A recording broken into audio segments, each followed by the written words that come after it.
Nesta aula nós vamos tentar entender, nós vamos entender uma diferença entre ácido, neutro e alcalino.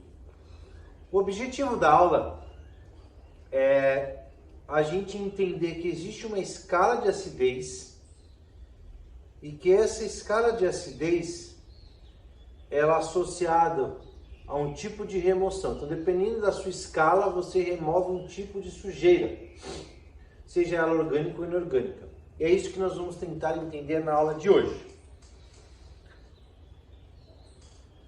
Eu estou deixando aqui nas leituras complementares, nas leituras extras, algumas fotos, e eu quero que vocês extraiam, façam o download dessas fotos e deem uma olhada nelas antes de eu começar a falar. A primeira coisa que eu queria posicionar vocês é trazer do mundo de fora para o mundo de estética alguma relação entre tipos de coisas com acidez. Por exemplo, qual será que é o pH da nossa saliva? Qual será que é o pH da água? Então, eu deixei alguns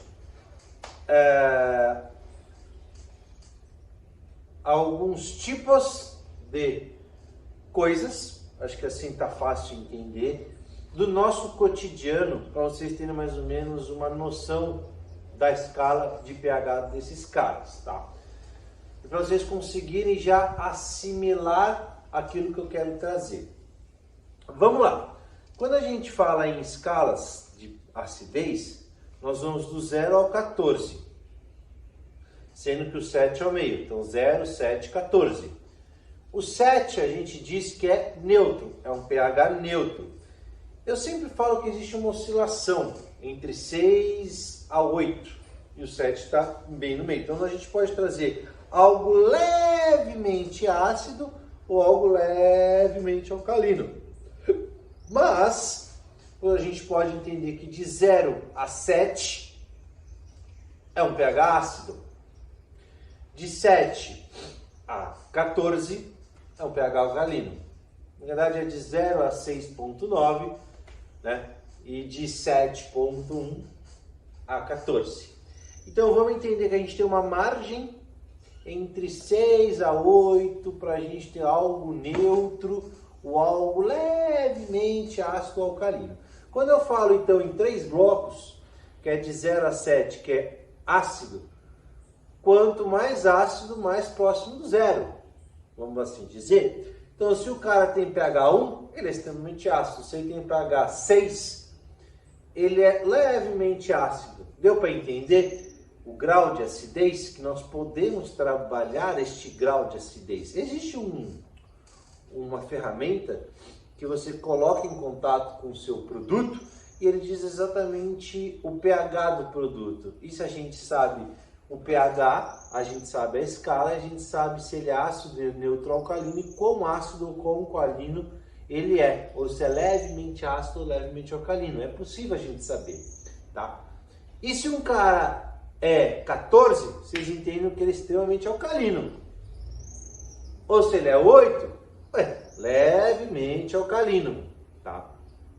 Então, se a gente entendeu que existe uma escala associada a ácido, neutro, alcalino, existe um tipo de sujeira que esses caras tiram, ou existem tipos de sujeiras. E quem são esses tipos de sujeiras? Tá? Quando um cara é ácido, ele remove contaminações inorgânicas. Anotem aí. E quando o cara é pH neutro e alcalino, contaminações orgânicas. Vamos para as inorgânicas. O que seria uma contaminação inorgânica? Cimento. Por exemplo, esse carro aqui eu até deixei, ele tem resquícios de obra. O que seriam resquícios de obra? O pedreiro furou o teto com água, bracona, aí tinha cimento, argamassa, piche, foi no telhado e acabou pegando aqui no carro e ficou as sequelas aí, tá preso essa contaminação. E ela é inorgânica. Como é que eu retiro então? Usando algo ácido. Entendeu? Ah, então você está me dizendo que o outro grupo são as orgânicas? Sim. pH neutro retira contaminações orgânicas, mas contaminações leves. Então, quanto maior minha alcalinidade, mais profunda é a minha remoção de sujeiras orgânicas. Óleos, graxas, gorduras, sujeira de motor orgânico. A gente não veio com um desengraxante alcalino? Pois bem, por isso está começando a fazer algum sentido, certo?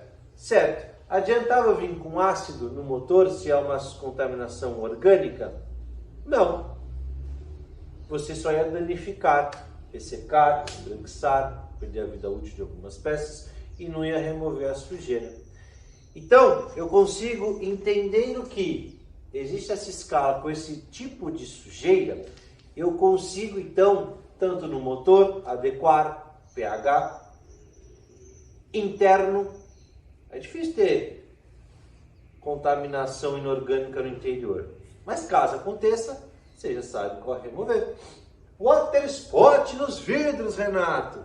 Adianta eu vir com desengraxante? Nananina não. Eu venho com o quê? Com ácido. Por quê?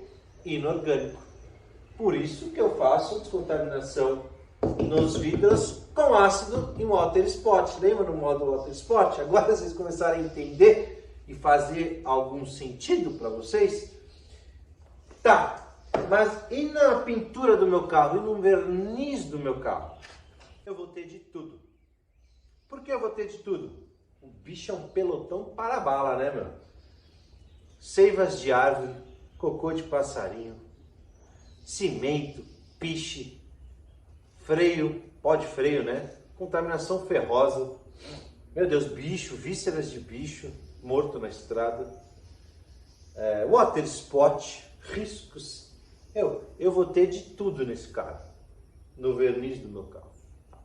Então, como é que eu vou trabalhar em cima de um verniz? É o que vocês vão entender na próxima aula. Nós vamos fazer um fluxo e entender um processo de descontaminação química. Não adianta eu chegar para vocês. Se eu falar para vocês descontaminação mecânica, vocês vão entender que é o uso de uma clebar mecanicamente, atritando. É o que vocês fazem.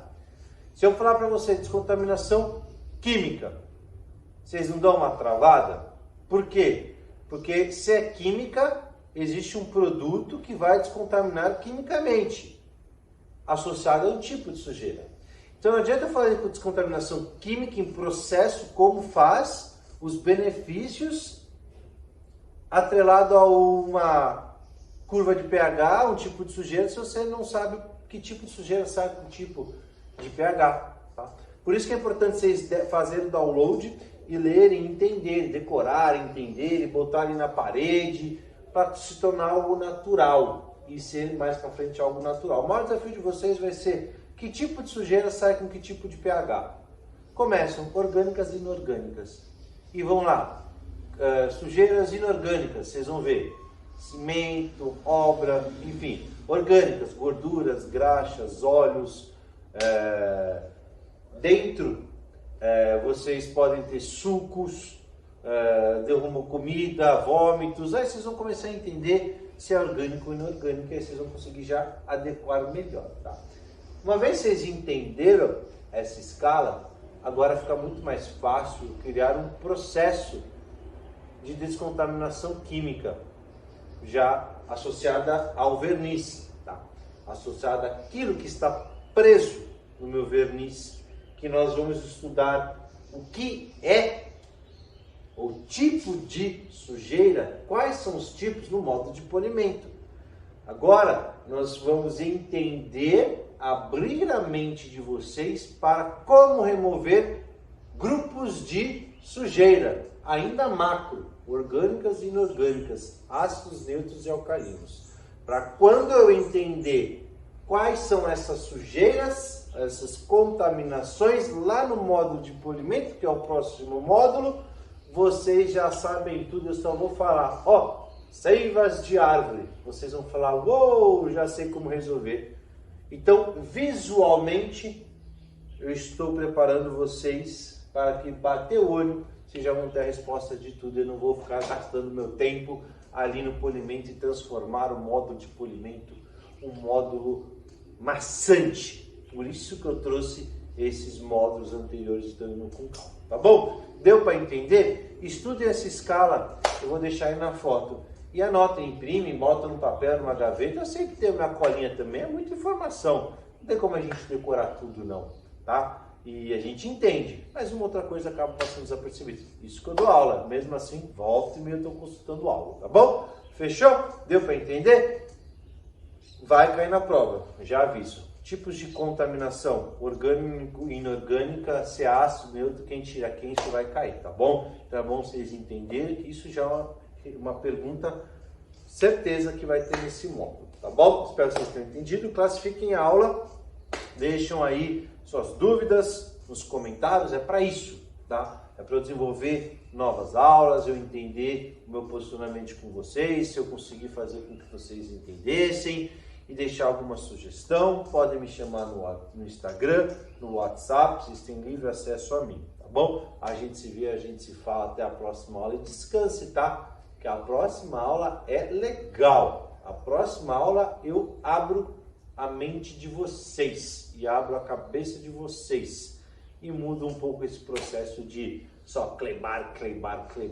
Clebar, para mim, não é a ferramenta principal de contaminação, é um acessório, é secundário. É como se fosse uma melamina para mim, clebar. É isso que eu quero passar. Então, se vocês entenderam o banco de couro, é só a gente extrair para a pintura de um formato um pouco mais complexo. A gente se vê, até a próxima aula aí. Tchau!